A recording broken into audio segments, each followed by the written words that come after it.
આ લાઇબ્રેરી આવીએ ત્યારે જેમણે આ લાઇબ્રેરીની સ્થાપના કરી તે સયાજીરાવ ગાયકવાડ અને આ લાઇબ્રેરીમાં સક્રિય હતા આપણી વચ્ચે એવા મહાદેવભાઈ દેસાઈ અને મોહન દાંડીકર, જે ગાંધી સાહિત્ય અને ગાંધી જીવન વિશે સતત આ લાઇબ્રેરી સાથે સંપર્કમાં રહ્યા, આ વિસ્તારના સરસ એવા ગાંધીજન, એમને યાદ કર્યા એમ વિના કાર્યક્રમ મારી વાત શરૂ ના કરીએ. તમને આ પરીક્ષા માટે તૈયારી કરી રહ્યા છો તો સૌથી પહેલાં તો મારે એ કહેવાનું કે તમારા માટે એ રૂચિ હોઈ શકે, કારણ કે તમારી ઉંમરમાં તમને નોકરીની શોધ હોય, એના માટે તમે તૈયારી કરતા હો. પણ ખાલી એટલું યાદ રાખજો કે આ માત્ર નોકરીની વાત નથી. પ્રશાંતભાઈએ કહ્યું જ કે આ માત્ર નોકરીની વાત નથી.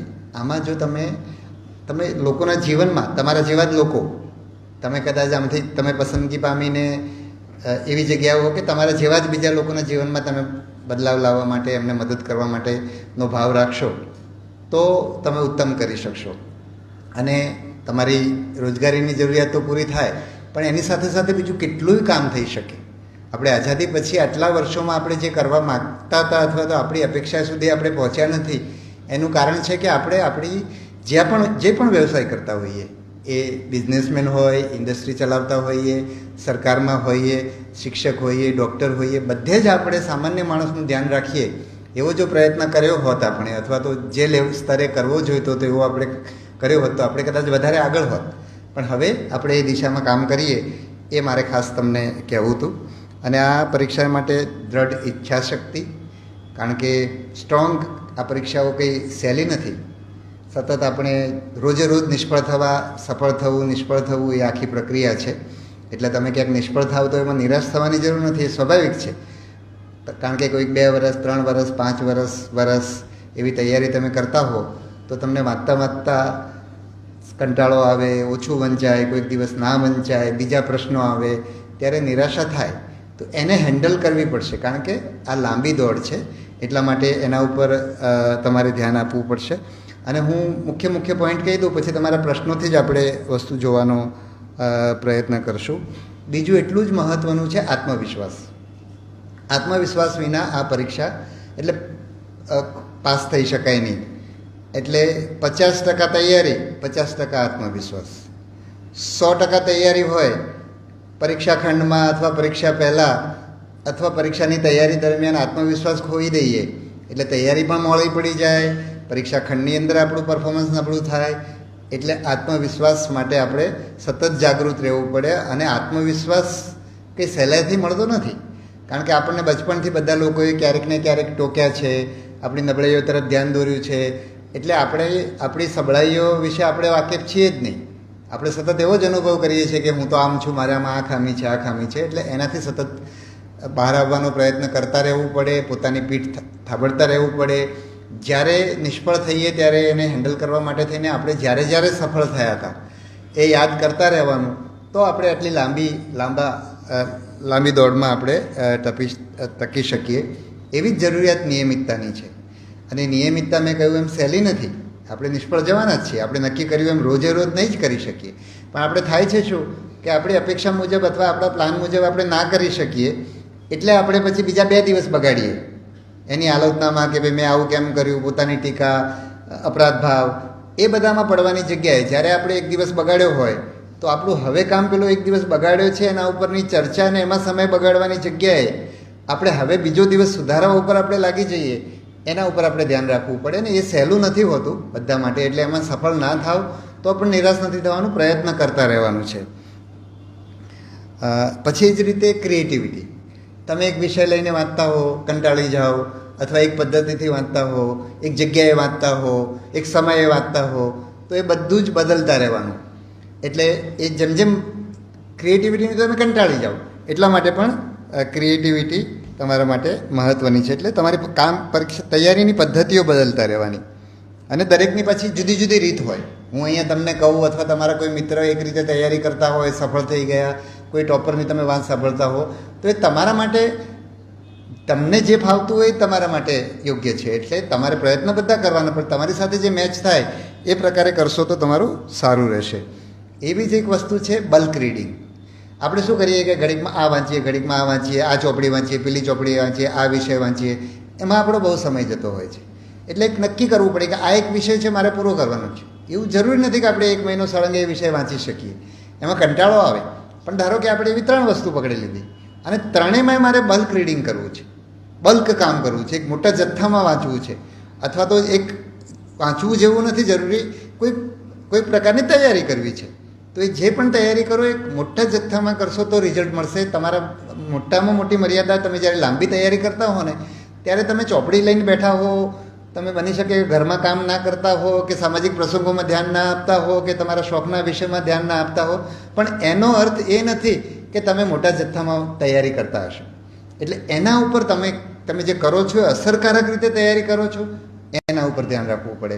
અને અસરકારક તૈયારી એટલે તમે જે પરીક્ષા આપવા જઈ રહ્યા છો એ પરીક્ષાની ડિમાન્ડ શું છે, એ શું માગે છે તમારી પાસે, કયા પ્રકારની આવડત માગે છે, કયા પ્રકારનું જ્ઞાન માગે છે, બરાબર? તો એના ઉપર તમારે ધ્યાન આપીને અસરકારક તાલીમ કરવી પડે. પછી એ જ રીતે હું અવારનવાર કહેતો હોઉં છું કે ભાઈ NCERT GCERTના પુસ્તકો તમે વાંચો.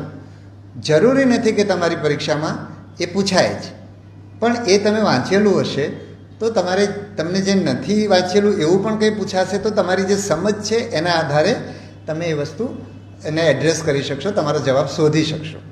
આમ પણ આપણે જીવનમાં પણ આપણી પાસે એક તો પહેલી વસ્તુ કે પરીક્ષાઓની અંદર હવે માહિતી તો અત્યારે બધે ગૂગલ પર ઉપલબ્ધ છે. એટલે કોઈ અધિકારી તરીકે કોઈની પસંદગી થાય એના પાસે માહિતી ના હોય તો એ કંઈ અધિકારી તરીકે કામ નહીં કરી શકે એવું નથી. એટલા માટે પરીક્ષાઓ માહિતીલક્ષી હોય એવું જરૂરી નથી. ક્યારેક માહિતીલક્ષી હોય પણ છે, બરાબર છે, પણ આપણી પાસે સમજ તો હોવી જ જોઈએ. તો માહિતી ઘણીવાર ન હોય તો પણ આપણે જવાબ આપી શકીએ. અને એનો અર્થ એ નથી કે સાવ માહિતી વિના ચાલે, માત્ર સમજથી ચાલે. એટલે માહિતીને સમજ બંનેને સાથે જોડવા પડે, અને માહિતી હોય તો જ સમજ પાછી વિકસે. એટલે કેટલીક માહિતી તો આપણને જોઈએ જ, એટલે એના ઉપર પણ ધ્યાન આપવું પડે. એ જ રીતે તમે જ્યારે ધારો કે પસંદગી પામો છો અને સરકારી અધિકારી કર્મચારી બનો છો, તો સરકાર પાસે પણ જ્યારે અમે લોકો કામ કરતા હોઈએ છીએ તો બધી માહિતી હોતી નથી.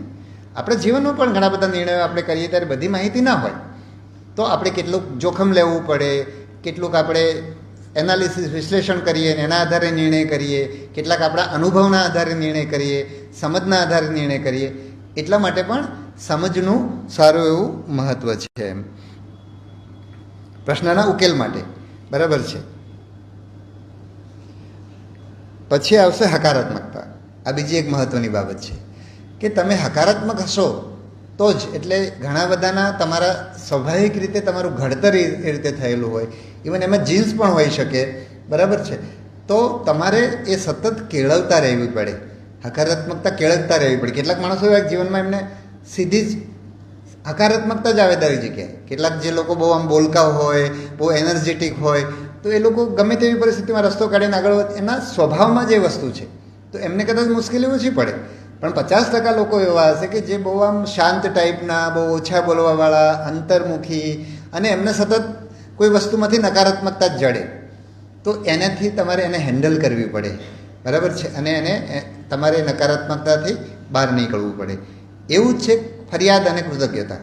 તો ઘણા બધા લોકો ફરિયાદ, અમે ધારો કે GPSCની પરીક્ષા લઈએ છીએ, કોઈ પણ પરીક્ષા તંત્ર પરીક્ષા લેતું હોય તો દરેકની જરૂરિયાત પૂરી થાય, અથવા દરેકને સારું લાગે કે વાહ મને જોઈતું હતું બધું મળ્યું, એવું કોઈ પરીક્ષા સંસ્થા પરીક્ષા નહીં લઈ શકે. આપણા ઘરોની અંદર પણ એવું નથી થતું. આપણા પોતાના જીવનની અંદર પણ આપણે જેને કહીએ છીએ કે આવું થવું જોઈએ એવું આપણે નથી કરી શકતા. તમારો દાખલો લઈએ કે તમે જે રીતે વાંચવું જોઈએ એ નથી વાંચી શકતા. તો જો સંસ્થા આટલા બધા લોકો માટે કામ કરતી હોય તો એ સંસ્થા પણ દરેકની જરૂરિયાત સંતોષી નહીં શકે. એટલે એમાં ભૂલો કાઢવાની જગ્યાએ આપણે એમાં એ લોકો જે સારું કરે છે એના ઉપર તમે ધ્યાન આપશો તો તમને સારું પરિણામ તમારું આવશે, બરાબર છે. એટલે એટલે ફરિયાદ કરવાની જગ્યાએ એ લોકોએ જે કર્યું છે એમાંથી કંઈક સારું શોધવાનો પ્રયત્ન કરો તો તમે નકારાત્મકતાથી બચશો. નકારાત્મકતાથી બચશો તો જ તમે આ પરીક્ષામાં સફળ થશો. બીજું એની સાથે સાથે તમને એ કહું કે કોઈ પણ પરીક્ષામાં તમારા પાસેની એક અપેક્ષા હોય છે, તમારા વ્યક્તિત્વમાં એ પ્રકારનો બદલાવ હોય છે. તમે તમારામાંથી જોઈ લેજો. જે લોકો 2-1 વર્ષથી પરીક્ષાની તૈયારી કરતા હશે અથવા તો 2-3 પરીક્ષાઓ આપી ચૂક્યા હશે, તો તમે જુઓ તમારી પહેલી પરીક્ષામાં રિઝલ્ટ, બીજીમાં, ત્રીજીમાં તમારામાં એ પ્રકારનો બદલાવ આવશે તો જ તમારું પરિણામ આવશે. આ બધી જે વાત કરી રહ્યો છું ને, કારણ કે ધારો કે અમે અથવા કોઈ પણ પ્રાઇવેટ લોકો, પ્રશાંતભાઈ જેવા પ્રાઇવેટ લોકો પણ પસંદ તો આવા જ માણસને કરશે ને કે જે હકારાત્મક હોય, જે પોઝિટિવ, મતલબ જેનામાં આત્મવિશ્વાસ હોય, જે નવા નવા રસ્તા કાઢવાની વૃત્તિવાળો હોય, એવા લોકોને પસંદ કરશો ને. એટલે તમારા વ્યક્તિત્વમાં જેમ જેમ બદલાવ આવતો જશે ને એમ તમારે સફળ થવાની શક્યતાઓ વધતી જશે. એટલે તમારા વ્યક્તિત્વના બદલાવ ઉપર તમારે કામ કરતા રહેવું પડે. પછી જૂથમાં તૈયારી.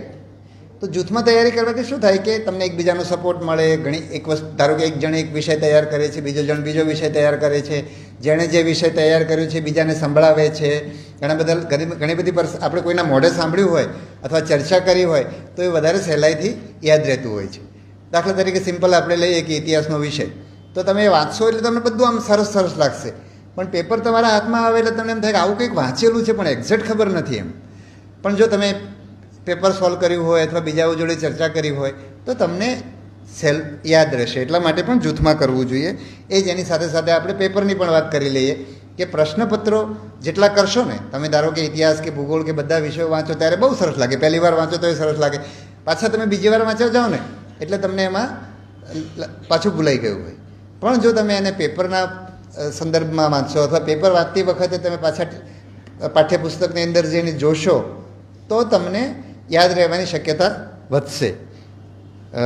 પછી એ જ રીતે જૂના પેપર છે, પછી તમે ડિસ્ક્રિપ્ટિવ ટાઈપની પરીક્ષા છે તો પેપર લખવાનું પણ બહુ બધું કામ છે. કારણ કે ડિસ્ક્રિપ્ટિવ પરીક્ષાની અંદર તમે જ્યારે એનો જવાબ આપતા હો છો ત્યારે તમારે પ્રોસેસિંગ ચાલતું હોય. તમારી સામે પ્રશ્ન આવ્યો, તમારી પાસે માહિતી તમે વાંચેલું છે, જ્ઞાન પ્રાપ્ત કરેલું છે, એને પ્રોસેસ કરવાનું છે, ટૂંકા સમયની અંદર તમારે લખવાનું છે. એટલે પ્રેક્ટિસ એ MCQ બેઝ પરીક્ષા હોય કે લેખિત લાંબી પરીક્ષા હોય, એ બંનેની અંદર પ્રેક્ટિસ બહુ જરૂરી છે. અને એમાં તમે ઘણા બધા કોચિંગના પ્રશ્નપત્રોને બધું તમે કરતા હો છો, પણ તમે જોજો કે તમારા કોચિંગના મોટા ભાગના પ્રશ્નપત્રોનું લેવલ આજે વાસ્તવમાં સ્પર્ધાત્મક જુદી જુદી પરીક્ષાઓની સાથે મેચ થાય એવું હોતું નથી. એટલે તમે જે સ્પર્ધાત્મક પરીક્ષાના પાછળના વર્ષોના પ્રશ્નો કરો તો એ વધારે સારું રહેશે. બરાબર, લગભગ હું માનું છું કે બધા પોઈન્ટ આવી ગયા છે. યસ. સો આટલા પોઈન્ટ મારે તમને કહેવાના હતા. મારેથી કંઈ અડી જતું હોય ને બંધ થતું હોય તો કહેજો. બરાબર, તો મેં હવે આ બધા પોઈન્ટ મેં કહી દીધા.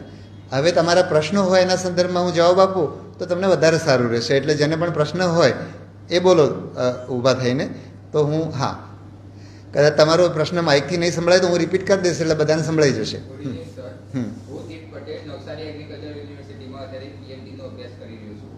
અત્યારે સર હું બાગાયત ઓફિસર અને નાયબ બાગાયત ઓફિસરની અમારી જે ભરતી આવી છે એની તૈયારી કરી રહ્યો છું. તો સર અત્યારે આપણી નવી પેટર્ન પ્રમાણે 100 માર્ક્સનું પેપર જીકેનું અલગ અને સબ્જેક્ટનું પેપર અલગ છે. તો સર 100 માર્ક્સના જીકેના પેપર માટે સર ટાઈમિંગનું મેનેજમેન્ટ કઈ રીતે કરવું સર, એના માટે થોડું સજેશન. એટલે હવે એમાં ટાઈમિંગ તો તમારે જ જોવું પડે, બરાબર છે, પણ આપણે એમાં એટલું સમજવાનું કે ધારો કે 100 માર્ક્સનું જુદું થયું, તમને એમ લાગે કે તમને કદાચ એવું લાગતું છે કે 100 માર્ક્સમાં તમે ઓછો સમય આપવાના હતા, વધારે આપવાના હતા. જો સર જોડે પેપર હોત તો સર અમારું સબ્જેક્ટનું પેપર સર અમારાથી 1.5 કલાકમાં પૂરું થઈ જાય. રાઈટ, બરાબર. હા, એટલે હવે એને આપણે બીજી રીતે જોઈએ કે આ પ્રશ્ન તમને છે એવું જ બીજા વિદ્યાર્થીને પણ હશે. એટલે તમે પેરિટી પર ચાલશો. એટલે તમને એમ થાય કે ના હું આમાં 1.5 કલાક આપવાનો હતો એની જગ્યાએ હવે 1 કલાક આપીશ એટલે મારા જીકેમાં માર્ક્સ નબળા થશે એવું તમને લાગે, પણ એવું બધાની સાથે થાય. બરાબર, એટલે એક તો આ રીતે એને જોવાનું છે. બરાબર, અને બાગાયતનું તમારું જે તમારું 1.5 કલાકમાં પતતું તો એ જરૂર નથી કે હવે પછીનું પેપર 1.5 કલાકમાં પતે, એવું પણ બને. બરાબર, એટલે એને એ રીતે જોવું જોઈએ. યસ, બોલો બેન. હા, નામ આપવાની જરૂર નથી, આપણે સીધા પ્રશ્ન પર જ આવીએ. હા, ગુડ ઇવનિંગ. હું એકચ્યુઅલી સ્ટીપાથી બિલોંગ કરું છું. સ્ટીપા અમદાવાદથી આવી છું સ્પેશિયલી અહીંયા માટે તમારા લેક્ચર માટે. એકચ્યુઅલી મેં જીપીએસસી યુપીએસસી બે વોટરમાં આવી છે. યુપીએસસીમાં 20 માર્ક્સ માટે રહી ગઈ છું અને જીપીએસસી માટે 2 માર્ક્સ માટે રહી ગઈ છું. બધી મોક ટેસ્ટ બી ટ્રાય કરી છે, સબ્જેક્ટ વાઇઝ બી પેપર ટ્રાય કર્યા છે, પ્રીવિયસ યર ક્વેશ્ચન્સ બી ટ્રાય કર્યા છે, બટ સર મારું એવરેજ પર જ અટકી જાય છે. એવરી ટાઈમ હું એવરેજ પર જ અટકી જાઉં છું. તો એવું તો શું નવું કરી શકું કે તેનાથી મારા માર્ક્સ વધી શકે? એટલે એમાં તમારે તમારું પોતાનું એનાલિસિસ કરવું પડે. હું મારો દાખલો આપું. એક તો ક્યારેક આપણે કેવી ભૂલ કરતા હોય, અત્યારે છોકરાઓ એટલી મારા જેવી એ વખત હું જેવી ભૂલો કરતો હતો એવી તમે અત્યારે નહીં કરતા હો, પણ હું અમારે ધારો કે યુપીએસસીમાં 2 ઓપ્શનલ પેપર હતા અને 2 ઓપ્શનલ વિષયો હતા અને એમાંથી 2 પેપર એટલે કુલ 4 પેપર હતા. તો મારું ગુજરાતી સાહિત્ય હતું અને બીજું ઇતિહાસ હતું. તો ઇતિહાસમાં અમારું પેપર 2 આવતું. તો ઇતિહાસના પેપર 2માં મારા દર વખતે ઓછા ગુણ આવતા. એકવાર 87 આવ્યા, 107 આવ્યા, 110 આવ્યા, 3 વખત એવા આવ્યા. અને મને ખબર જ ના પડી કે મારે આ એક વિષય ઉપર કામ કરવાનું છે. એમાં પણ જે જગતનો ઇતિહાસ હતો એ ઇતિહાસમાં મારા ગુણ ઓછા આવતા હતા. એટલે મેં છેલ્લા એટેમ્પમાં એના ઉપર મેં પ્રયત્ન કર્યો. એટલે મારે સીધા એના પુસ્તકો બધા વાંચતા હતા. પછી અમે દિલ્હી ઇન્ટરવ્યૂ આપવા માટે ગયા. કાલે જ મને અમે બંને સાથે જે મિત્રો અમે ગયા હતા ઇન્ટરવ્યૂ આપવા, કાલે મને કોન્ફરન્સમાં મળ્યા. હું યાદ કરતો હતો કે અમે દિલ્હી ગુજરાત ભવનમાં ઇન્ટરવ્યૂ આપવા માટે રોકાયા હતા. અમે પહેલી વાર જવાહર બુક સ્ટોલ દિલ્હીમાં હતો, એમાં અમે પુસ્તક લેવા માટે ગયા અને અમે એવા અદ્ભુત પુસ્તકો જોયા અને બધા હિન્દીમાં જોયા. અમે લોકો ગુજરાતીમાં પરીક્ષા આપતા હતા. અંગ્રેજી વાંચીએ ખરા પણ યાદ સરખું ના રહે, વાંચવામાં કોઈ તકલીફ નહોતી. તો અમને એટલા સરસ પુસ્તક મળ્યા કે અમે જવાહર બુક સ્ટોલવાળા પાસેથી 5 રૂપિયા અમારા બિલમાંથી પાછા લીધા કે ભાઈ અમારે આ ભાડું એસટી પેલી અમે બસમાં ગયા હતા એ ગુજરાત ભવનનું આઈ થિંક 1 કે 1.5 રૂપિયા ભાડું હતું. તો અમે 2 જણ માટે થઈને અમે 5 રૂપિયા પાછા લઈને અમે પાછા આવ્યા. એ પુસ્તકો એ વખતે વાંચ્યા એટલે અમને બદલાઈ ગયું. આજના સમયમાં તો તમારે બધાના પુસ્તકો પણ નક્કી છે. એટલે કદાચ એક તો મને લાગે છે કે તમે લખવા ઉપર વધારે ધ્યાન આપો. લખો છો તો તમે પ્રશ્નોની ડિમાન્ડ એડ્રેસ કરી રહ્યા છો કે કેમ એ જુઓ. પછી તમે જે લખો છો એ એક્ઝામિનરને સમજાય એવી રીતે પ્રેઝન્ટેશન આપો છો કે કેમ, એ બધું તમારે કરવું પડે. બરાબર છે. જૂના ટોપર્સના પેપર જુઓ કે એણે કયા પ્રકારનું લખ્યું હતું. જ્યારે તમે ગુજરાતમાં નસીબદાર છો, બહુ ઓછા રાજ્યો એવા છે કે જે આવા પ્રશ્નપત્રો તમારા તપાસેલા પ્રશ્નપત્ર પાછા મળતા હોય. આઈ થિંક 4-5 રાજ્યો હશે ગુજરાત આખા દેશમાં. બરાબર. તો તમને તપાસેલા પ્રશ્નપત્ર મળે છે. તો એ લોકોએ કેવું લખ્યું છે એટલે માર્ક્સ આવ્યા છે. આ બધું તમે જોશો અને એના આધારે તમે ક્યાં છો એનું મૂલ્યાંકન કરતા રહો તો તમને એનો ફાયદો થઈ શકે. બરાબર. યસ બોલતા જાવ. પછી બધાના લઈ લઈશું, કોઈના બાકી નહીં રાખીએ પ્રશ્નો. બરાબર. હા અને લગભગ રિપીટ થશે. આ બેન સાથે જે વાત કરતો ત્યારે તમે તમારામાં જોતા રહેજો. બરાબર છે. હા હા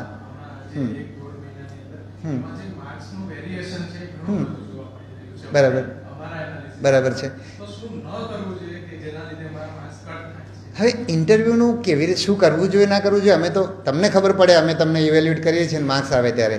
હવે ઇન્ટરવ્યૂ કેવી રીતે કરવું જોઈએ એવું તો મારે તમને જાહેરમાં તો કહેવાનું ના હોય એક વસ્તુ. બીજું અમને પણ દરેક વ્યક્તિને અમે પોતાની રીતે જોતા હોય, મૂલ્યાંકન કરતા હોય, જુદી જુદી વસ્તુઓ પૂછાતી હોય. બરાબર છે. ત્રીજું એ કે આ બધા પ્રશ્નોની અમે ચર્ચા જાહેરમાં કરીએ તો બીજા દિવસે કોચિંગ ક્લાસો ચાલવા માંડે, તમારા જ પૈસા લે એ લોકો. બરાબર રાઈટ. એટલે ઇન્ટરવ્યૂમાં શું કરવું જોઈએ ના કરવું જોઈએ અમે ઇન્ટરવ્યૂમાં માણસને ઓળખવાનો પ્રયત્ન કરીએ છીએ. બરાબર એટલું કહીએ. અને ઇન્ટરવ્યૂ પર્સનાલિટી ટેસ્ટ છે. બરાબર. જેમ તમારે રિટર્નમાં જેમ વેરિએશન આવે છે એમ જ ઇન્ટરવ્યૂમાં પણ વેરિએશન આવવાનું. રિટર્નમાં -થી માંડીને 70-80 સુધીના માર્ક્સ આવતા હશે લોકોને, એ જ રીતે ઇન્ટરવ્યૂમાં પણ વેરિએશન આવી શકે. બરાબર. હેલો સાહેબ, મેં શિક્ષક તરીકે નર્મદા જિલ્લામાં નોકરી કરું છું. હમણાં શિક્ષક તરીકે ક્લાસ 3માં છું. ભવિષ્યમાં જીપીએસસીની એક્ઝામ પાસ કરી છે, તો હાલમાં નોકરી સાથે આગળ કેવી રીતના ફોકસ કરું તે બાબત 6, 7, 8 મહિના પછી તૈયારી ચાલુ કરશો એટલે વર્ષ પછી તમારો પહેલો એટેમ્પ્ટ એવો જ જશે. એટલે સૌથી પહેલાં તમારે જ્યાં એટેમ્પ્ટની મર્યાદા નથી ત્યાં એટેમ્પ્ટ આપવાથી શરૂ કરો. આપવા માંડશો એટલે તમને ખબર પડશે, પરીક્ષા સમજાશે અને પછી તમે એમાં એકવાર ઝંપલાવશો તો પછી એમાં તમને મજા પડશે અથવા એની મુશ્કેલીઓની ખબર પડવા માંડશે. એટલે મને એમાં બહુ ખબર નહીં પડે કારણ કે હું તમારી જેમ પરીક્ષા તો આપતો નથી. બરાબર છે. પ્લસ એક્સપર્ટ લોકો આ કરતા હોય છે.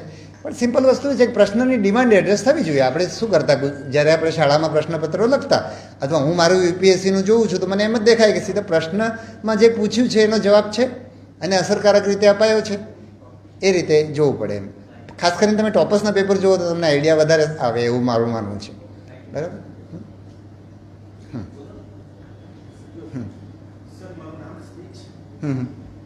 મારો સવાલ તમે જે વાત કરી કે સમજણ એટલે નોલેજ પરથી સમજણ પર એ જે કડી હોય એ કઈ રીતે પકડવી ને એનો કોઈ એવો વિષય કે આપણે પકડી શકીએ કે એનો કોઈ રસ્તો તમારા એના માટે તમારું પુસ્તક સરખું હોવું જોઈએ. બરાબર. તમે એનસીઆરટી વાંચો. મોટાભાગના છોકરાઓ એનસીઆરટી વાંચવાનું એવોઇડ કરે છે કે અને કારણ કે આપણે ગુજરાતમાં શું કરીએ છીએ, આપણા બધા પાઠ્યપુસ્તક બધા માહિતી આધારિત છે. એટલે આપણે પહેલેથી ટેવાયેલા છીએ. ઇવન ગુજરાતમાં જે એનસીઆરટીના પુસ્તકો શરૂ થયા તો એમાં મારી પોતાની બહુ ભૂમિકા હતી. મેં બહુ વર્ષો સુધી એનસીઈઆરટીના પુસ્તકો દાખલ કરવા માટે બહુ પ્રયત્ન કર્યા અને છેલ્લે એમાં બહુ મારું મોટું બહુ યોગદાન છે. એવી રીતે અમે શરૂ કર્યા. પણ એ પછી એ પુસ્તકો પાછા આપણે ભણાવીએ છીએ ગુજરાતી પદ્ધતિથી જ. કઈ રીતે? તો એમાંથી પણ આપણે માહિતી જ પૂછીએ છીએ. એવું આપણી શાળામાં થઈ રહ્યું છે. તમે એ પુસ્તકને વાંચો, એટલું બધું રસપ્રદ છે. કોઈ પણ નવલકથાઓ કરતાં પણ વધારે રસપ્રદ તમે એના અમુક પુસ્તકો માટે હું કહી શકું. દાખલા તરીકે એના ઇતિહાસના પુસ્તકો જુઓ, એના બંધારણના પુસ્તકો જુઓ, એટલા રસપ્રદ રીતે મૂક્યા છે. ને અમુક તો નીચેના ધોરણની તમે એનસીઈઆરટી વાંચો. 6ઠ્ઠા ધોરણની મારી દીકરી જ્યારે કેન્દ્રીય વિદ્યાલયમાં ભણતી તો 6ઠ્ઠા ધોરણની એનસીઈઆરટીના પુસ્તકમાં એણે પોલીસનું જે વર્ણન કર્યું છે ને, બરાબર, સારા ખોટા બધા પાસાનું. મારા માટે પોલીસ વિશેની વાત કરવી અસરકારક રીતે હું કહી શકું કે આપણી આખી જેને ક્રિમિનલ જસ્ટિસ સિસ્ટમ કહેવાતી હોય છે, તો એ ક્રિમિનલ જસ્ટિસ સિસ્ટમ શું છે ને, મેં આ 6ઠ્ઠા ધોરણના એક પાઠ વાંચ્યા પછી મને ત્યારે મને 15 વર્ષ થઈ ગયા છે નોકરીમાં, ત્યારે મને પહેલી વાર હું સારી રીતે કહી શકું. એવી સરસ રીતે આપેલું છે. એ તમે વાંચો તો તમને સમજાશે. બીજો સવાલ, બધાને સમજણ એવી છે કે જીપીએસસીમાં પેપર ચેક થાય મુખ્ય પરીક્ષા, એમાં એક ભાષાની શુદ્ધતા હોવી જોઈએ. એ વિશે તમે કંઈ કહી શકો? કારણ કે હું એમાં ઓથોરિટી નથી, કારણ કે એ તો એક્સપર્ટનો વિષય છે, બરાબર. પણ હું એવું કહું કે ભાષાનો મુખ્ય મારે જો તપાસવું હોય તો હું આ રીતે તપાસું. બાકી તો તમારે ટોપરના પેપર જોઈને નક્કી કરવું પડે કે એમાં ખરેખર ભાષાની શુદ્ધતા ડિમાન્ડેડ છે કે કેમ, એ તમે જોઈને કહી શકો. પણ મારું તો ભાષાની સમજ બહુ સિમ્પલ છે કે ભાષા એ કોમ્યુનિકેશનનું માધ્યમ છે. એટલે તમારા પ્રશ્નને ડિમાન્ડ એડ્રેસ થતી હશે તો તમને માર્ક્સ મળે એવું મારું માનવું છે. પણ મને ઓથોરિટી નહીં ગણતા. જૂના પેપરો છે જ તમારી સામે, એને જોઈને તમે નક્કી કરજો, બરાબર.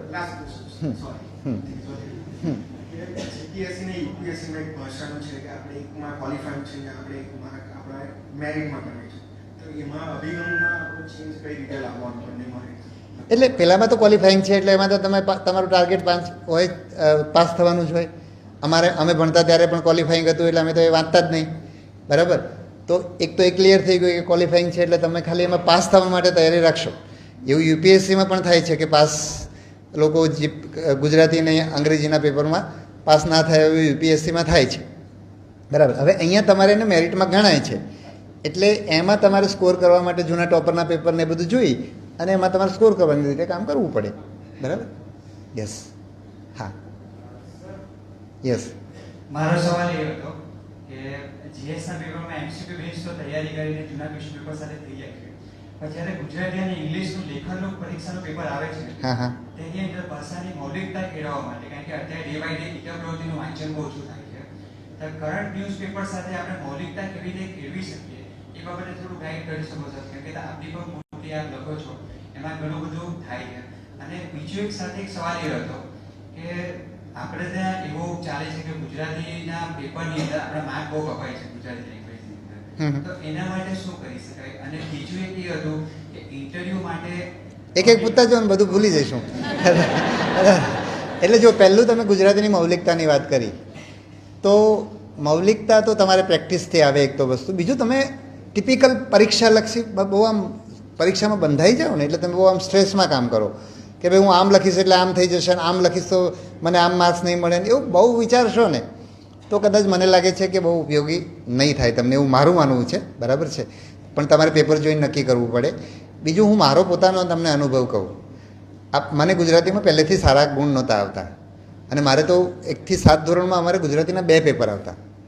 એક તમારું પાઠ્યપુસ્તકને આધારિત ને એક નિબંધવાળું, એટલે નિબંધ વિચાર વિસ્તારનું આખું એક અલગ પેપર આવતું અમારા બનાસકાંઠામાં.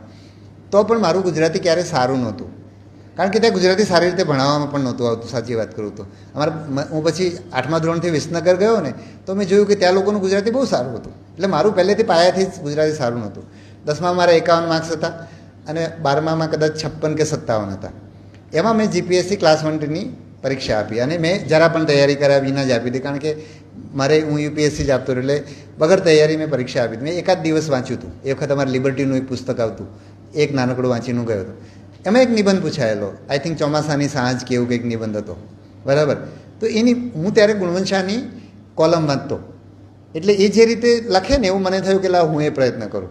એટલે એ વખતે મેં એ નિબંધ કમસે કમ 20 માર્ક્સનો નિબંધ હશે એટલે રીતે લખવાનું કરેલું, અને મને 61 માર્ક્સ આવ્યા, જે મારી કારકિર્દીમાં ગુજરાતી ભાષાના સૌથી વધારે ગુણ છે, બરાબર. ઓકે, ચાલો બીજા પ્રશ્નો. હા સર હું ફોરેસ્ટ્રી ગ્રેજ્યુએટ છું sir forestry BSc honours forestry sir એ ગુજરાતની એકમાત્ર કોલેજ છે જે નવસારીની અંદર આવેલી છે. બિલકુલ તો આપણે ગુજરાતની અંદર આરએફઓ એસીએફની ભરતી થતી હોય છે. રાઈટ. હા તો સર એના માટે સર ફોરેસ્ટ્રી સ્ટુડન્ટને પ્રેફરન્સ અથવા જે મળવું જોઈએ છે તે મળતું નથી એની અંદર એક્ઝામની અંદર.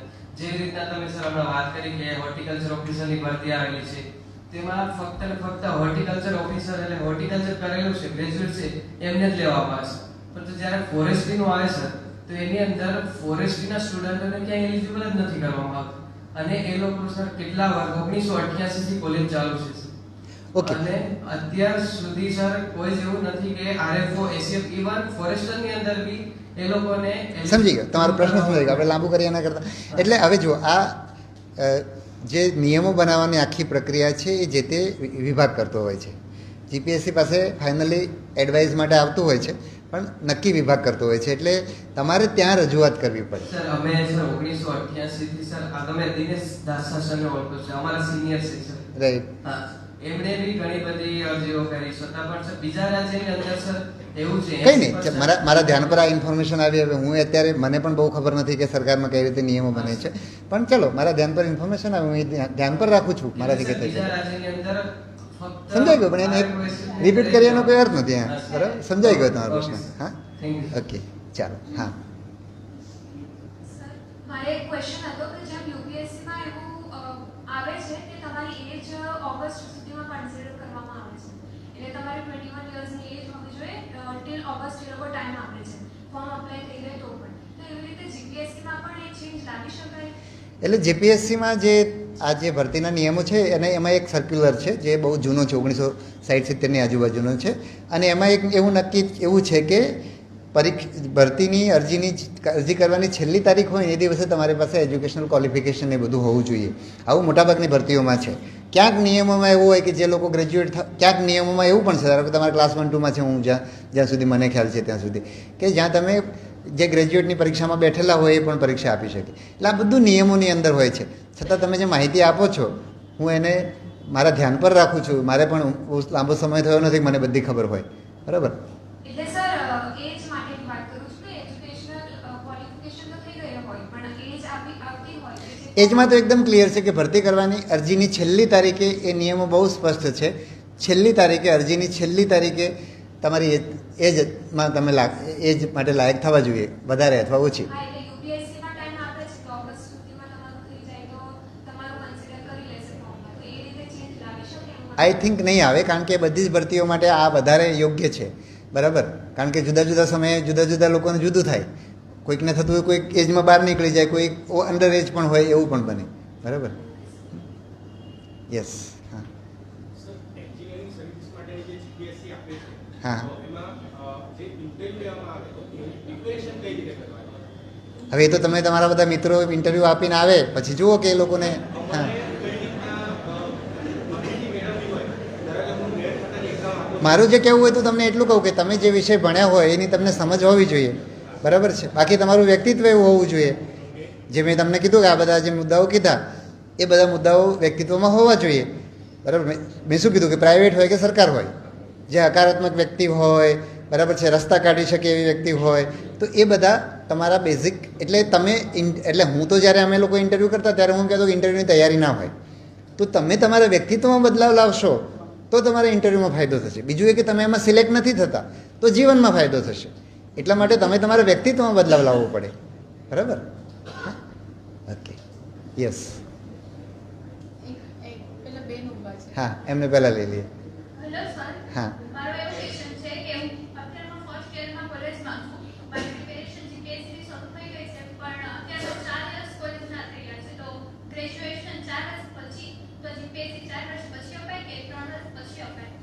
એટલે ના તમારું ગ્રેજ્યુએશન એ લોકો માગતા હોય તો ગ્રેજ્યુએશન થયા પછી જ તમે આપી શકો. બીએસસીમાં તો પણ ગ્રેજ્યુએશન કમ્પ્લીટ જ જોઈએ પણ અત્યારમાં તો 4 વર્ષ થઈ ગયા છે.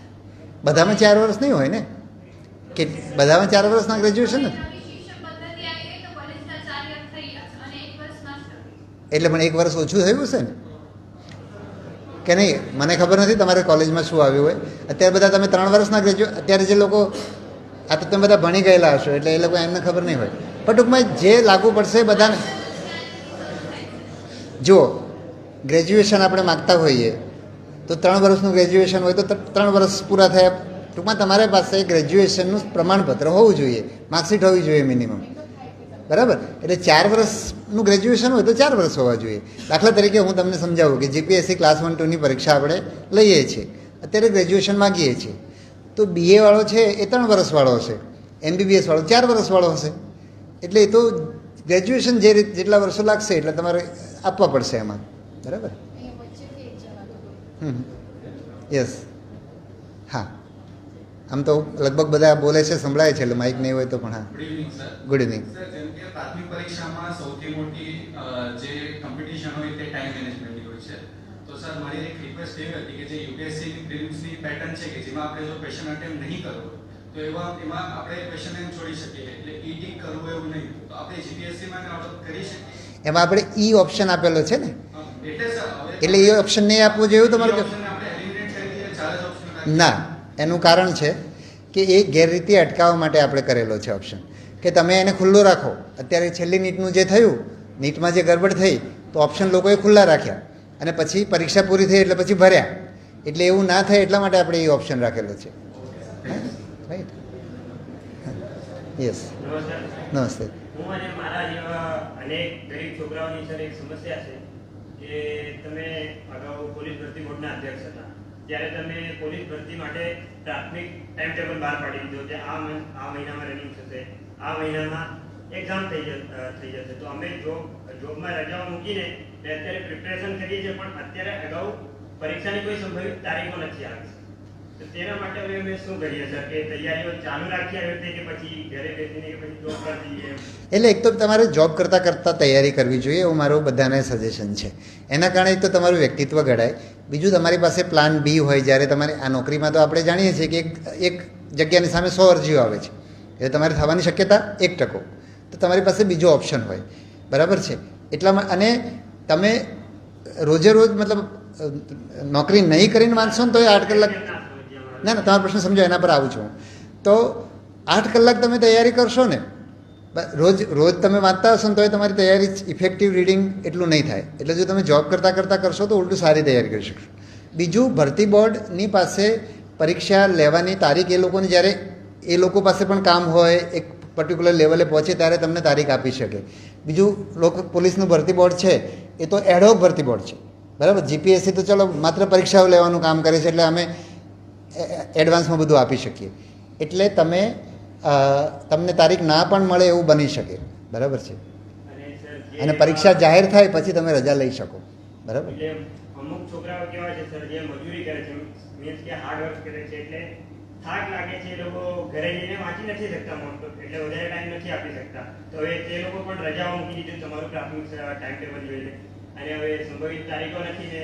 મને નથી લાગતું કે બહુ મોડી પરીક્ષા થશે, બરાબર છે. એ પરીક્ષા બહુ મોડી થાય એવું મને નથી લાગતું. નજીકના સમયમાં જે મેં આપી તેના કરતાં કેટલી, જે મેં 25 નવેમ્બરની આજુબાજુ આપી હતી, હમણે જાન્યુઆરીની કઈ તારીખે ચાલુ કરી? 8મી જાન્યુઆરી, બરાબર.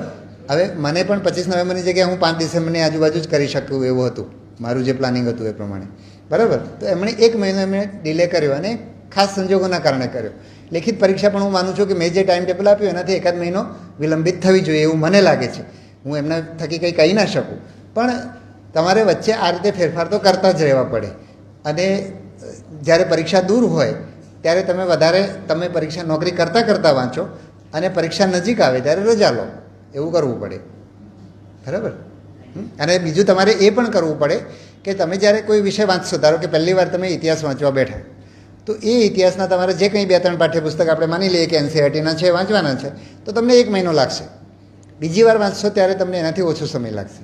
એટલે પુસ્તકો પણ તમે અંડરલાઇન કરીને રાખો, બરાબર છે. અને પછી અંડરલાઇનમાં પહેલી વાર તમે જ્યારે અંડરલાઇન કરો ત્યારે પેન્સિલથી કરવાનું. નહીં તો શું થાય કે તમને પહેલી વાર બહુ સરસ લાગે, પછી તમે બધું ચિતરી નાખો. તો બીજી વાર વાંચો તો તમને આખી ચોપડી અંડરલાઇન થયેલી હોય, તો બીજી ત્રીજી વાર જ્યારે તમને લાગે ને પછી તમે કરો, તો તમે એ જ ઇતિહાસનું પુસ્તક છેલ્લે તમે 4-5 દિવસમાં પૂરું કરશો, અને પરીક્ષા નજીક આવશે ત્યારે તો તમે 1 દિવસમાં પૂરું કરશો. આ રીતે તમારે પ્લાનિંગ કરવું પડે.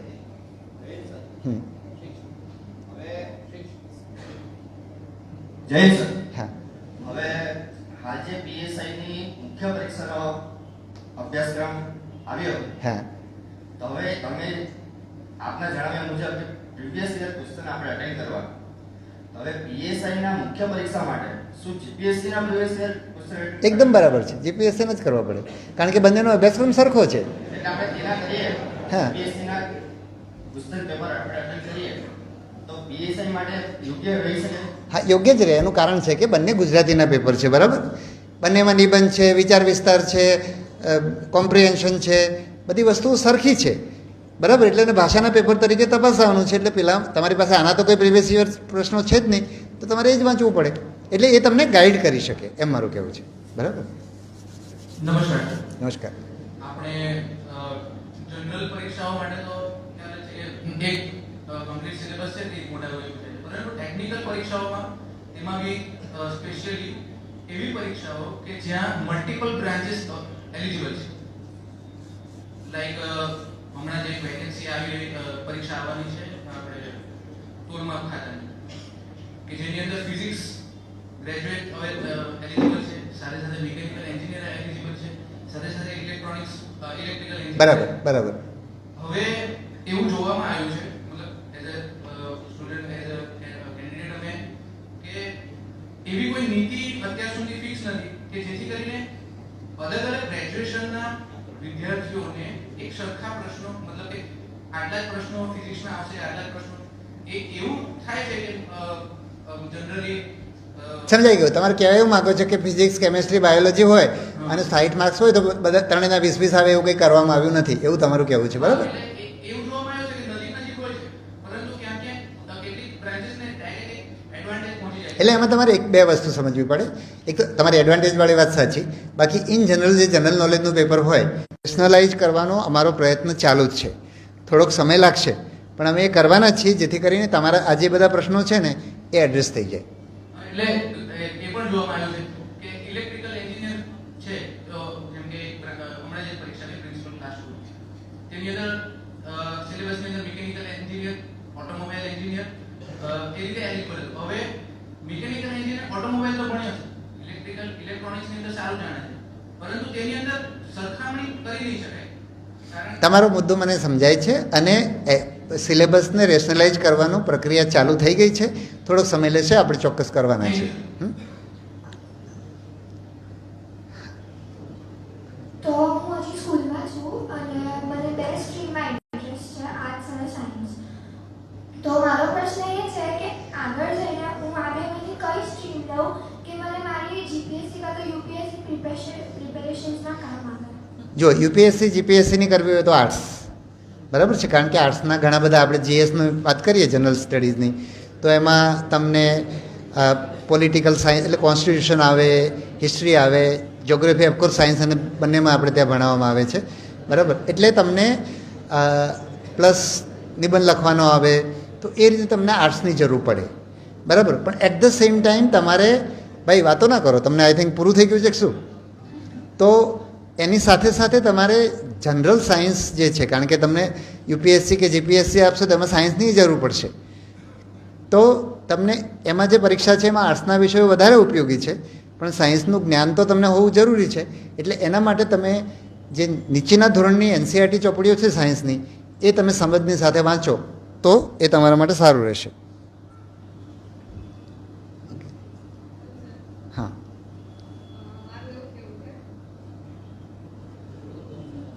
બોલો બોલો.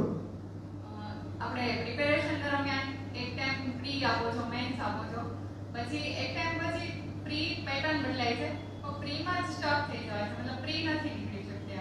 તો એના માટે કોઈ તમે કઈ પરીક્ષા આપો છો? જીપીએસસી 1-2. જીપીએસસી 1-2ની અંદર સ્ટક થાવ તો એમાં તમારી કંઈક મર્યાદા છે.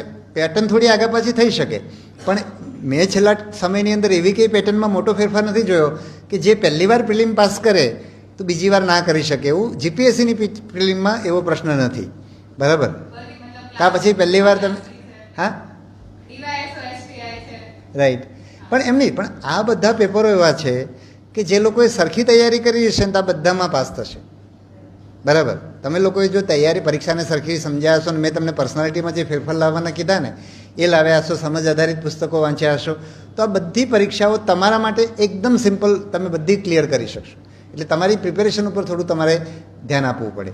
એને જરા તમે આ રીતે મેં જે આજે બધી વસ્તુઓ કીધી ને એના સંદર્ભમાં તમારી તૈયારીને તમે તમારા વ્યક્તિત્વને તમારી તૈયારીને તમે જોવાનો પ્રયત્ન કરો તો તમને, હું એવું માનું છું કે પ્રિલિમમાં તો તમને પ્રશ્ન થવો જ ના જોઈએ. આવું મારું માનવું છે. બરાબર.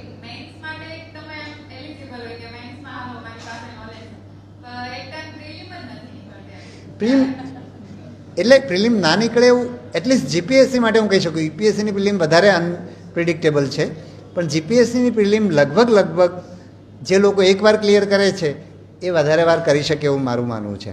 એ બધી ઇવન તમારી એસટીઆઈ ને એ બધી પણ. બરાબર.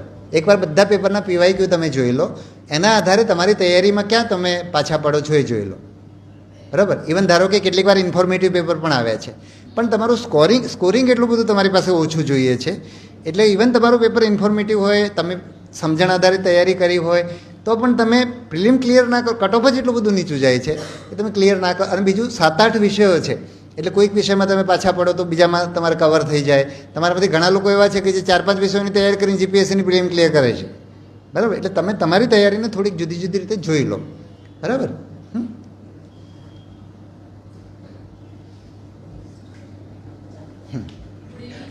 હા.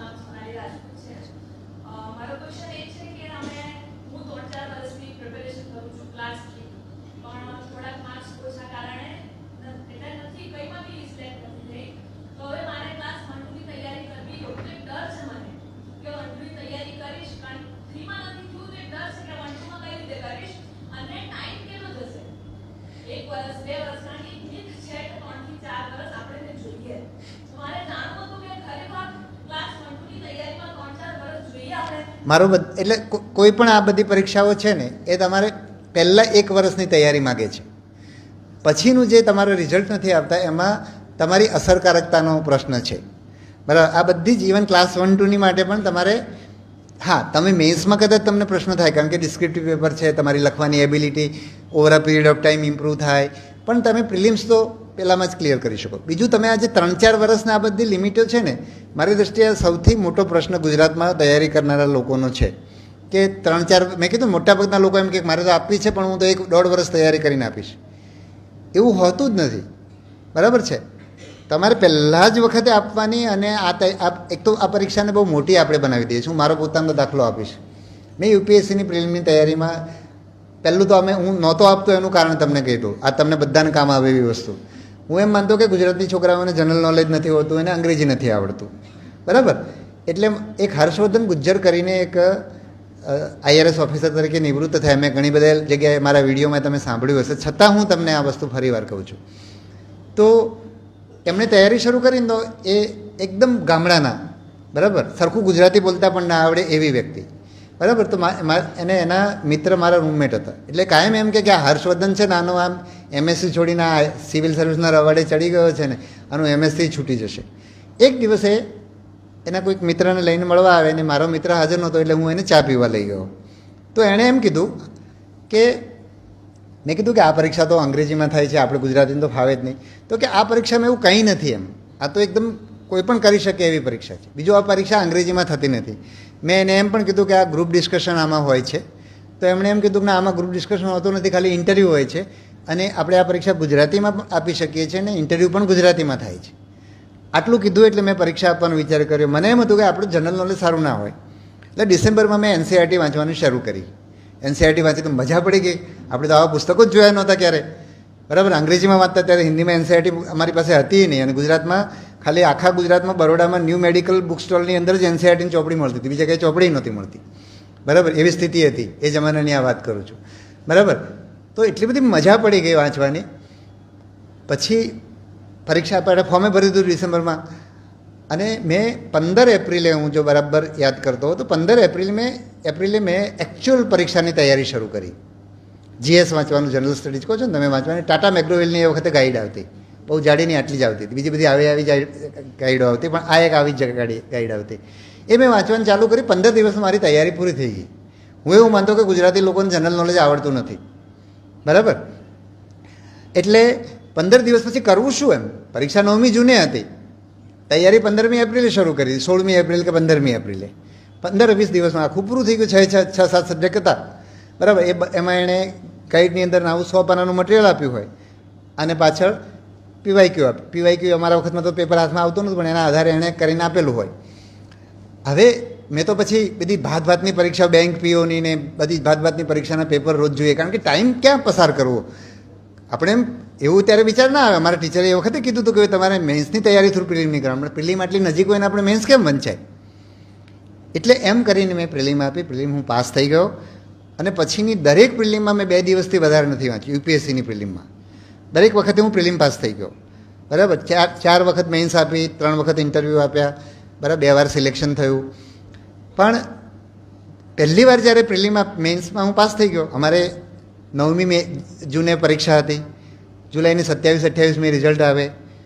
પહેલા શુક્રવારે, નવેમ્બરના પહેલા શુક્રવારે અમારી મેન્સ હોય. બધી તારીખો ફિક્સ હતી એ વખતે. અત્યારે પણ નથી ફિક્સ, ત્યારે ફિક્સ હતી બધી તારીખો, બરાબર. એટલે આટલા વચ્ચે 3 મહિના મળે અને હું નોટ્સ બનાવી રાખું. અંગ્રેજી ચોપડીઓ વાંચું ને એમાં ગુજરાતીમાં નોટ્સ બનાવી. પેલી સ્કૂલમાં આપણે ટેવ હતી, એન્જિનિયરિંગ કોલેજમાં નોટ્સ બનાવીને તો ઢગલો માર્ક્સ લઈ આવેલા. એમાં છે 25 દિવસ બાકી હતા પરીક્ષાના અને હું નોટ્સ બનાવતો રહ્યો. આ તમને ઇફેક્ટિવ વાંચનની વાત કરું છું ને, આ મારા અનુભવ પરથી કહું છું, બરાબર. તમારામાંથી કોઈકને એમ થઈ જાય તો સાહેબનો ટાઈમ જુદો હતો, બરાબર. પણ ઇફેક્ટિવ રીડિંગ એકદમ જરૂરી છે.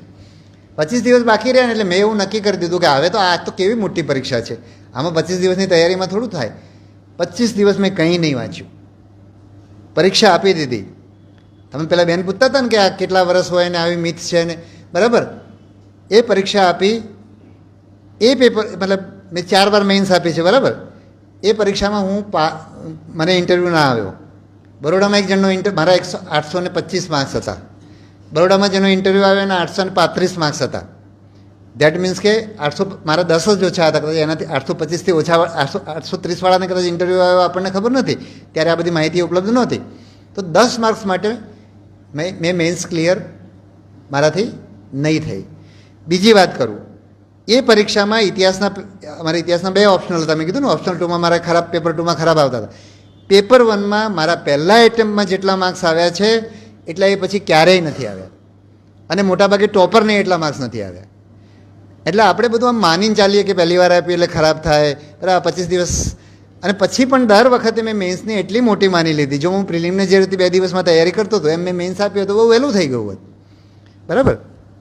એટલે તમારે આ બધી માન્યતાઓમાંથી બહાર નીકળી ફ્રેશ વિચારી અને તમારે તૈયારી કરવી જોઈએ, બરાબર. ઓકે.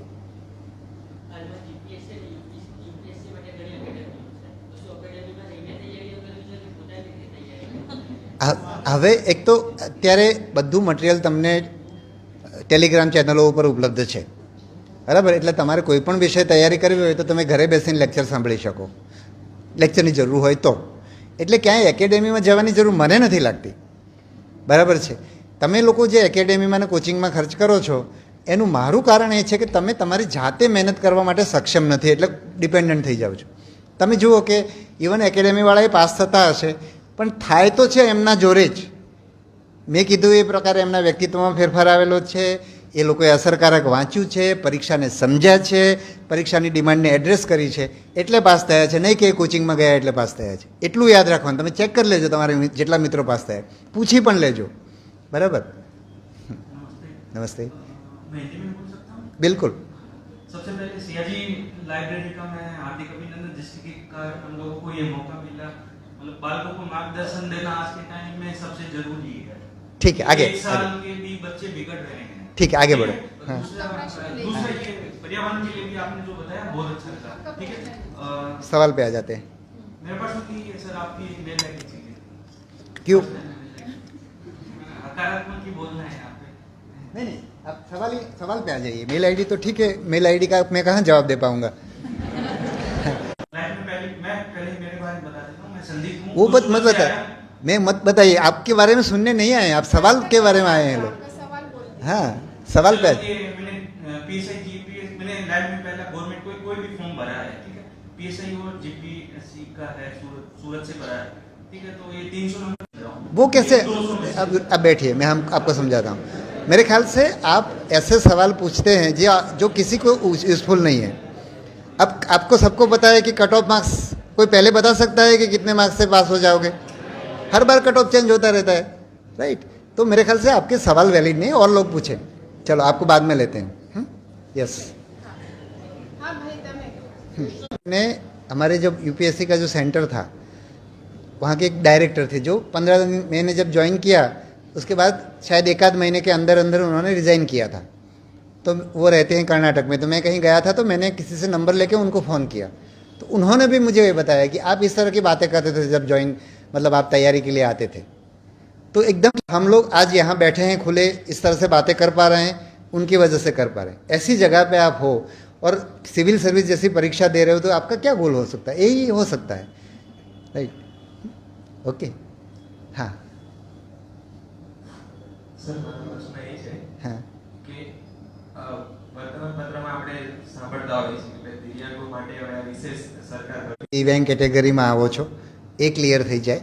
હું અહીંયા બેઠેલા જે છે એમને પણ, મતલબ આ જે સમાજ સેવાનું કામ કરે છે એમને પણ કહીશ કે આમાં ક્યાંય જરૂર પડે. ઘણીવાર દિવ્યાંગને શું થતી હોય છે, એમનું જે પ્રમાણપત્ર છે બરાબર નથી હોતું, એટલે જરૂર પડે તો એક સ્પેશિયલ ડ્રાઈવ કરીને પ્રોટેક્શન યુનિટમાં કામ કરું છું.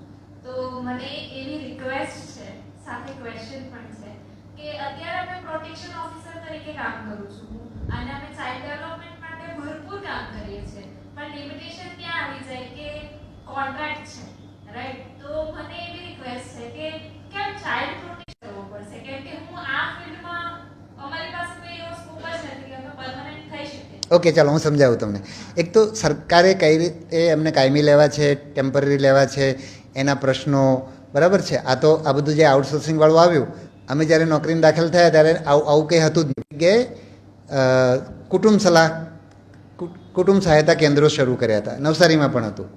અમે જ્યારે શરૂ કર્યું ત્યારે અમને પણ એનો અનુભવ નહોતો, એટલે અમે એક રિક્રુટમેન્ટ કોન્ટ્રાક્ચ્યુઅલ, ઇવન એ કોન્ટ્રાક્ચ્યુઅલ પણ કદાચ નહોતું, બરાબર છે. અમારી સુરક્ષા સોસાયટી હતી, એમાંથી અમે આ કરવાનો પ્રયત્ન કર્યો. તમે ઇન્ટરવ્યૂ લીધા. કેન્દ્રો કઈ રીતે ચલાવાય, પણ એ છોકરાઓ એટલા બધા તેજસ્વી હતા અને એમાંના બધા જ લોકો આવનારા 1-2 વર્ષની અંદર, કારણ કે એને જોયું કે એસપી રેન્કના અધિકારીને મળવાનું થાય, એની નજીકમાં રહીને કામ કરવાનું થાય, 2 વર્ષની અંદર બધા જ બહાર નીકળીને કોઈ ના પહોંચી શકો. હું જ્યારે યુપીએસસી આપતો ત્યારે મેં જીપીએસસીની જરાય તૈયારી નહોતી કરી, બરાબર, કારણ કે મારી એકદમ ક્લેરિટી હતી કે મારે યુપીએસસી જ કરવું છે. એટલે મારું સિલેક્શન થઈ ગયું હતું માર્ચ 93માં ડેપ્યુટી કલેક્ટરમાં. બાકી મારા બધા જ બેચમેટ જોડાઈ ગયા હતા, પણ રિઝલ્ટ એકેમાં ના મળે. આ એક મુદ્દા ઉપર આ મોટાભાગના લોકો આ પ્રકારની ભૂલ કરતા હોય છે, બરાબર. આઈ થિંક બધાવતી મારું એક જે ઓબ્ઝર્વેશન છે એના રિલેટેડ એક પ્રશ્ન છે કે અમારે ત્યાં જે વાંચનખંડ વાપરે છે એવા ઘણા બધા સ્ટુડન્ટ છે જે વર્ષોથી તૈયારી કરે છે પણ છતાં યશ નથી મળતું. તો સ્માર્ટ વર્ક કેવી રીતે કરવાનું એના વિશે કઈ ટિપ્સ આપશો? ખુલશે, બરાબર. તમે એવો વિશ્વાસ રાખો. થોડા દિવસ પછી મને એમનો ફોન આવ્યો. He was very very positive, બરાબર.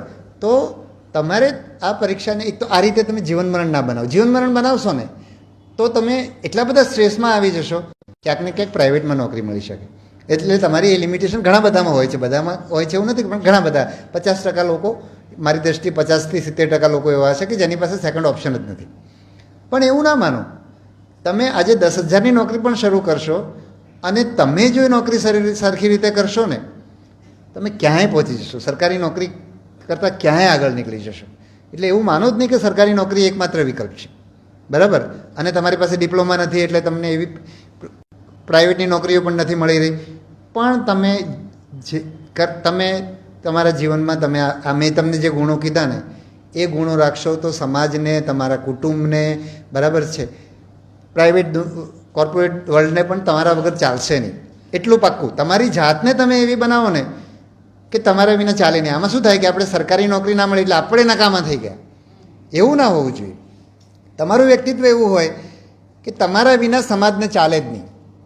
અને તમે આ પ્રયત્ન કરજો, તમે આ કરી જુઓ, તમને સરકારી નોકરી પાછળ લટકી રહેવાની જરૂર જ નથી, બરાબર.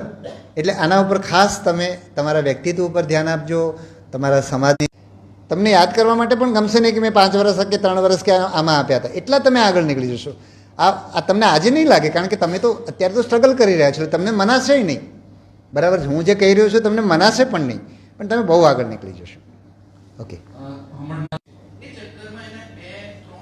ક્યારે વીતી જાય છે એને ખબર જ નથી પડતી. એવું એટલા માટે કહી રહ્યો છું કારણ કે ના તમારી વાત સાચી છે. એ ઘણા બધામાંથી જોયું છે. તો એમના માટે તમે સ્વમૂલ્યાંકન માટે કયા પોઈન્ટ્સ આપશો? એટલે એક તો મેં તમને કીધું કે પહેલેથી બીજા ઓપ્શન્સ ખુલ્લા રાખો, બરાબર છે. પહેલેથી બીજા બધા ઓપ્શન્સ ખુલ્લા રાખો. સ્વમૂલ્યાંકનમાં તમે કેટલે પહોંચ્યા છો એમ.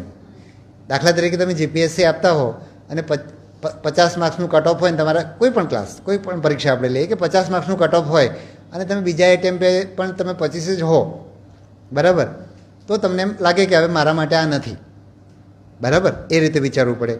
ક્યારેક એવું પણ થાય કે તમે પહેલાંમાં ધારો કે આપણે 50નું કટ ઓફ હતું તમે 40 પહોંચ્યા હતા, બીજામાં તમે 25 પહોંચી ગયા, તો તમને એમ થાય કે પહેલાંમાં તો 40 આવ્યા હતા એટલે હું કરી શકું, પણ એમાં તમે કયા સંજોગોમાં આ વખતે ઓછા થયા છે, તમારી તૈયારી બરાબર હતી કે નહીં, તમે ઇફેક્ટિવલી વાંચો છો, બલ્ક રીડિંગ ને બધા મેં જે તમને પોઈન્ટ કીધા ને એ બધું જો તમે કરતા હશો તો રિઝલ્ટ આવશે, બરાબર. અને તો તમે પછી તમને લાગે કે ના ના મારું કામ તો એવું છે કે ચલો આપણે નસીબના ફેક્ટરને પણ ધ્યાનમાં લઈએ કે ભાઈ મારું કામ તો એવું છે, ભલે આ વખત ના થઈ પણ આવતી વખત થઈ જશે, એવું તમે કામ કર્યું હોય તો તમે પીછેહટ ના કરો. પણ તમારું કામ જ અસરકારક ના હોય તો પછી તમારા વર્ષો બગડે. એટલે એમનો પોઈન્ટ એકદમ કામનો છે, બરાબર. યસ. હા હા હા હા હા કામ કર્યું છે. વીર ધર્મ દક્ષિણ ગુજરાત યુનિવર્સિટીમાં political science and public administration નામનો એક ડિપાર્ટમેન્ટ ચાલે છે. તો આવા બધા ડિપાર્ટમેન્ટ ચાલે, મેં તો ભણેલો છે વિષય અને કહું કે તમે આવા બધા જાઓ બેક થઈ જાય પાછા. હવે તમારા આવા નવી પ્રેરણા મળશે ગુજરાતને અને ગુજરાતના આ વિદ્યાર્થીઓ આગળ વધે એને માટે તમારા પુરુષાર્થનું તો વંદન કરવા આવ્યો છું. Thank you. 2 મિનિટ બેસો. હું જનરલી આ કહેતો હોઉં છું કે મને જ્યારે મારા 10મા ધોરણના શિક્ષક હતા ને એમણે લેખકો વિશે બહુ વાત કરી એટલે મને સાહિત્યમાં રસ પડ્યો. હું થોડું લાઇબ્રેરીમાં જવા માંડ્યો. અમારી કે એવી સમૃદ્ધ લાઇબ્રેરી પણ નહોતી. પછી એન્જિનિયરો એ જમાનામાં તો ક્રીમ આવતું હતું સમાજનું, બરાબર છે. આટલી કોલેજો પણ નહોતી, એન્જિનિયરિંગની સીટો 1000-1200 હશે, બરાબર. તો એ વખતે એન્જિનિયરિંગના અમારી પદ્ધતિ કેવી કે રાત્રે મોડા સુધી જાગે, સવારે મોડા ઉઠીને સીધા કોલેજ જાય, આવીને બહુ બધો સમય બગાડે, પછી પાછા રાત્રે 10 વાગે વાંચવાનું શરૂ કરે, 1 વાગ્યા સુધી વાંચે. આવી એટલે મને બહુ જ કંટાળો આવવા માંડ્યો. એનું કારણ મેં પેલું સાહિત્ય વાંચ્યું હતું એ હતું. એટલે હું વડોદરાની લાઇબ્રેરીમાં જતો થયો અને લાઇબ્રેરી પણ વડોદરાની એવી હતી કે જેમાં મારે પુસ્તક શોધતા, હું થોડો સાઈડમાં થઈ ગયો નહીં, પુસ્તક મને કહેતા રહેજો, હું આ સાઈડમાં નીકળી ગયો સારું. પુસ્તક શોધતા ટાઈમ લાગે, 1 કલાક આપો હું 2 પુસ્તક લઈને આવું અને 10 થી 15 દિવસમાં 2 પુસ્તક પૂરા કરીને આવું. એણે મારું વ્યક્તિત્વ બદલી નાખ્યું અને એટલા માટે હું આ સિવિલ સર્વિસ પરીક્ષા સુધી હું પહોંચ્યો. આપવાનું મને વિચાર એટલા માટે આવ્યો. મારા વ્યક્તિત્વમાં નહીં તો હું બહુ જ નકારાત્મક વ્યક્તિત્વ, આમ પણ અંતર મેં તમને અગાઉ જે બધા લક્ષણો કીધા ને એ બધા મારામાં ઓરિજિનલ મારો સ્વભાવ એવો છે, બરાબર. એટલે તમે લાઇબ્રેરીમાં સારી નવલકથાઓ, એવી વસ્તુઓ કે જે બહુ ઉપદેશાત્મક હોવી જરૂરી નથી, રસપ્રદ હોવી જોઈએ. તમારે ત્યાં હલકા પુસ્તકો તો હશે જ નહીં, બરાબર. એટલે રસપ્રદ હોય એવી નવલકથાઓ ને એવું બધું તમે વાંચશો ને તો એમાંથી તમને ઘણી બધી પ્રેરણા મળશે, ઘણી બધી હકારાત્મકતા આવશે. બીજું સુરતથી એક પેલો PAW કરીને પર્સનાલિટી અવેરનેસ વર્કશોપ થતો હોય છે વર્ષમાં 2-3 વાર, 2-1 વાર થતો હોય છે, ફ્રી હોય છે, 4 દિવસનો 2-2 કલાકનો હોય છે. એ કરજો તો જે લોકોની પીસફુલ પરફેક્ટવાળી પર્સનાલિટી છે ને, જે બધા અંતર્મુખી ટાઈપના, એ લોકોમાં ઘણી બધી હકારાત્મકતા આવશે, બરાબર. ઓકે, આ બાજુ એક સવાલ હતો કોઈકનો. હા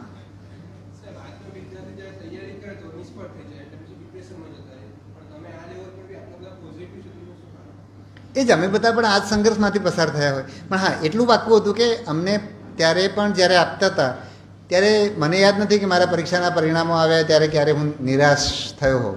છેલ્લું આવ્યું ત્યારે થયો, કારણ કે એના પછી એટેમ્પ નહોતો, બરાબર છે, રાઈટ. તો એનું કારણ કદાચ એ હશે કે એવો વિશ્વાસ છે કે આના પછી નામ થઈ જશે એવું, બરાબર છે. એ જે સુસાઇડનો આખો વિષય છે ને એમાં વ્યક્તિને હવે 28 મિનિટે છોકરો પાસ થયો છે, બરાબર. એટલે 28 મિનિટ આઈ થિંક એને થઈ ગઈ છે. પણ જે આત્મહત્યા, આપણે તે કેસ વિશે કંઈ જાણતા પણ નથી એટલે એના વિશે આપણે કોમેન્ટ કરીએ એનું પણ પેલું છે. પણ મોટાભાગે જે આત્મહત્યા છે ને એ કંઈક ને કંઈક ડિપ્રેશન, માનસિક તકલીફ હોય છે. આજે આપણે આટલા બધા અને આ બધા પ્રમાણ બહુ વધી ગયું, કારણ કે આપણે એકલા રહીએ છીએ, કુટુંબમાં સાથે નથી, બહુ બધો ટાઈમ આપણો મોબાઈલમાં જાય છે, એટલે આપણે એકબીજા સાથે હળતા મળતા નથી, એટલે આપણું પોતાની એકલી તાણ રહે.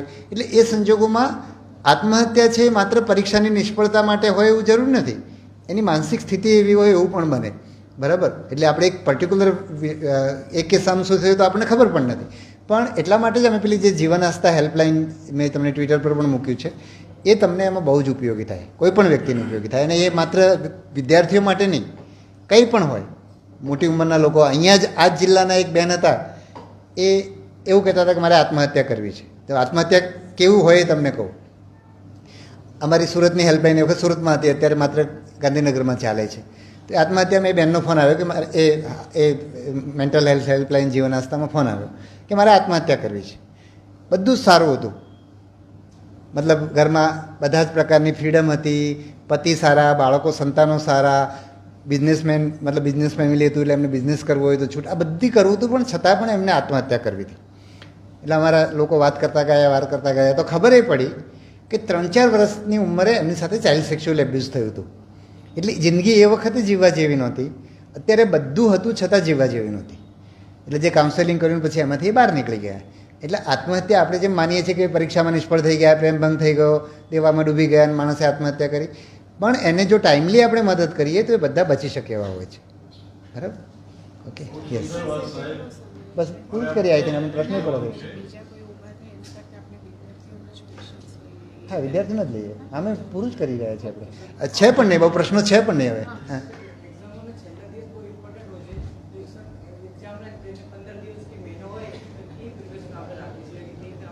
એક તો આપણું જો એક્ઝામના છેલ્લા 15 દિવસની વાત કરીએ, મારી સમજ મુજબ હું જવાબ આપું છું. તમે લોકો તો આજકાલ તો આ બધું બહુ જ મારા કરતાં વધારે સારું કહેનારા લોકો, તમને બધું જ ઉપલબ્ધ છે યુટ્યુબ ઉપર કે બધે. બરાબર, પણ મારી દૃષ્ટિએ તમે મેં કીધું એ પ્રમાણે તમે જેમ વાંચતા જાઓ ને, તમારે એક તો લિમિટેડ વાંચવાનું, બહુ બધું વાંચવા જાઓ તો નકામું થઈ જાય. લિમિટેડ પુસ્તકો વાંચવા જોઈએ, એને ટાઈમે અંડરલાઇન કરવી જોઈએ. જેમ જેમ તમે રિવિઝન કરતા જાઓ એમ તમારો સમય ઓછો થતો જોવો જોઈએ. એટલે તમે પરીક્ષા પહેલાં 15 દિવસમાં બધું રિવાઇઝ કરી શકો એ સ્થિતિએ પહોંચી જવા જોઈએ. એટલે તમે જ્યારે તૈયારી કરતા હો તો તમે પહેલાં પરીક્ષાને સમજી લો, સમજીને નક્કી કરો કે મારે આ પરીક્ષા માટે આટલું વાંચવાનું છે. બરાબર, પછી એને એક એકને ચાલુ કરો, એક વિષય કરો, 2-3 પેરેલલ કરો. એને મેં કીધું એમ પહેલાં રીડિંગમાં પેન્સિલથી અંડરલાઇન કરો, બીજા રીડિંગની અંદર તમે એને પેનથી કરવાના લાયક થઈ ગયા તો પેનથી કરો, એમ તમારે અંડરલાઇન ઓછું કરતા જાઓ. પછી એકદમ લિમિટેડ તમે અંડરલાઇન કરો. પછી તમને એવું થયું કે એક અંડરલાઇન શબ્દ જુઓ એટલે આખો વિષય તમને સમજાઈ જાય એટલાનું. એ રીતે તમે આવી ગયા હો તો છેલ્લે તમે બહુ ઓછા દિવસમાં એને રિવાઇઝ કરી શકો. બરાબર, છેલ્લા દિવસોમાં PYQ આમ પહેલાં પણ કરો, પણ છેલ્લા દિવસમાં PYQ ઉપર ધ્યાન આપો તો શું થાય કે તમે જે વાંચ્યું હતું એ તમને યાદ ન રહેવાની જગ્યાએ તમે PYQ કરો અને પછી જ્યાં જરૂર પડે ત્યાં ચોપડીમાં રિફર કરી લો તો તમને યાદ રહેવા માંડશે. બરાબર છે. બીજું એ કે તમને 100% પરીક્ષામાં પેપર હાથમાં આવ્યું એટલે બધું યાદ હોય એવું જરૂરી નથી. બરાબર છે. તમે આટલા સમયમાં આટલી બધી મહેનત કરી હોય તો તમે એને હેન્ડલ કરી શકશો. બીજું તમારું પેપર છે બધા માટે એક સરખું હશે. આ બધા મુદ્દાઓ ધ્યાનમાં રાખશો અને આત્મવિશ્વાસ ઉપર પેલું રાખશો. જો પરીક્ષાની નજીકમાં બધાને એમ થશે કે મેં તૈયારી બરાબર નથી કરી, એટલે એને પણ તમારે હેન્ડલ કરવું પડે. આ બધા મુદ્દાઓ હેન્ડલ કરશો તો તમે છેક પહોંચી જશો. બરાબર, ચાલો આઈ થિંક હવે હા એટલો બધો પરીક્ષા માટેનો એક સ્ટ્રેસ હોય છે. રાઈટ, સ્ટુડન્ટ્સ જ્યારે પરીક્ષા આપતો હોય છે ત્યારે હા, અને એમાં જે આત્મવિશ્વાસનું તત્વ જેટલું એનામાં વધારે હોય છે. રાઈટ, કારણ કે મેં મારા ફેમિલીમાં મારો સન પણ જીપીએસસીની પરીક્ષા આપતો હતો. એમને જીપીએસસી પરીક્ષા પાસ કરી, અત્યારે ક્લાસ 2 ઓફિસર તરીકે છે. અને એ જ્યારે તૈયારી કરતો હતો ત્યારે અમને એમ લાગતું હતું કે આટલી બધી મહેનત કરી છે તે. હું રિટાયર્ડ પ્રોફેસર છું, મારો સબ્જેક્ટ પણ ગુજરાતી, એમાં મેં PhD કર્યું પન્નાલાલ ઉપર. તો એમની તૈયારી જોઈ એક પોતે સાયન્ટિસ્ટ કરતો હતો. બસ તો આપણે સૌથી મારો સવાલ એ છે કે આપ જે વાત કરો છો કે આત્મવિશ્વાસ, કારણ કે પરીક્ષાઓ બહુ અઘરી છે અને અઘરી પરીક્ષા માટે સૌથી પહેલો તો તમારે આત્મવિશ્વાસ. કદાચ નિષ્ફળ જાય તો એમાંથી કોઈ આપણે સ્યુસાઇડ કરવાની જરૂર નથી. આપણે કોટાની ખબર છે રાજસ્થાનમાં આવા બનાવો બને છે. એટલે ખૂબ સરસ આપણે ઇન્ફોર્મેશન આપી. Thank you. હવે આપણે એક છેલ્લો પ્રશ્ન લઈ લઈએ, છેલ્લો એક પ્રશ્ન, કારણ કે આઈ થિંક પ્રશ્નો પણ રિપીટ થઈ રહ્યા છે. હા,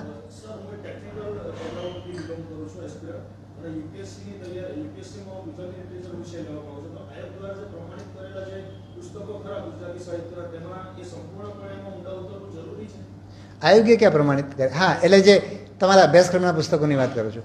એના કરતાં મારી દૃષ્ટિએ અત્યારની પેટર્નની મને ખબર નથી, પણ એ પુસ્તકો તમે ઝડપથી વાંચી શકો તો બહુ સારું. અમારા વખતમાં અમે નહોતા વાંચતા, પણ ત્યારે પેટર્ન આખી જુદી હતી, બરાબર. એક જ મિનિટ પૂરું કરી લેવા દો. એ વખતે આટલું ડિટેલમાં નહોતું પૂછાતું, એટલે અમે પુસ્તક ના વાંચીએ પણ એના વિવેચનો અમે બહુ સારા વિવેચનો વાંચતા એ વખતે. અત્યારે થોડું પેટર્ન બદલાણું છે, અત્યારે થોડુંક તમારું વધારે થિયોરિટિકલ બધું બહુ પૂછાય છે, એટલે અત્યારે કદાચ તમારે એ વાંચવું પડે, પણ તમારે જોવું પડે કે તમે વિવેચન વાંચીને પહેલું તમે પ્રાથમિકતા મારી દૃષ્ટિએ વિવેચનને આપવી જોઈએ. વિવેચનો વાંચીને તમે જવાબ આપી શકતા હો, પણ તમને નવલકથાની ખબર તો હોવી જોઈએ. સરસ્વતીચંદ્ર હોય કે પછી ગુજરાતનો નાથ હોય તો તમને નવલકથાનો એક વિષય વસ્તુનો આઈડિયા હોવો જોઈએ, બરાબર. એમાં વિવેચન જ કામ આવે, તમને એમાં વિવેચન કામ આવશે, બરાબર. હા, એમાં તમારે જે છે ને એની પ્રસ્તાવના તમે વાંચો. દાખલા તરીકે કુંવરબાઈનું મામેરું હોય તો એની તમે પ્રસ્તાવના વાંચશો ને તો એમાં તમને બહુ જ સાહિત્યિક રીતે બહુ સારી રીતે તૈયાર કરેલું હોય. યસ, ચાલો, જય હિન્દ.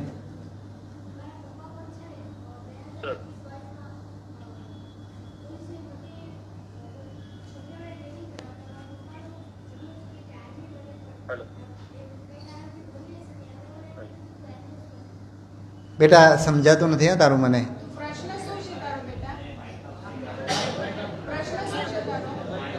એક કામ કર, આપણે છેલ્લે મળી લઈએ, એવું કરીએ, બરાબર. હા, ચાલો છેલ્લે જ લઈ લઈએ, કારણ કે આ વિષય સાથે મેચ નહીં થાય. હા, એમને માઇક આપી દો. આપણો છેલ્લો પ્રશ્ન છે, કારણ કે આઈ થિંક હવે વિદ્યાર્થીઓના પ્રશ્નો પૂરા થઈ ગયા છે, બરાબર.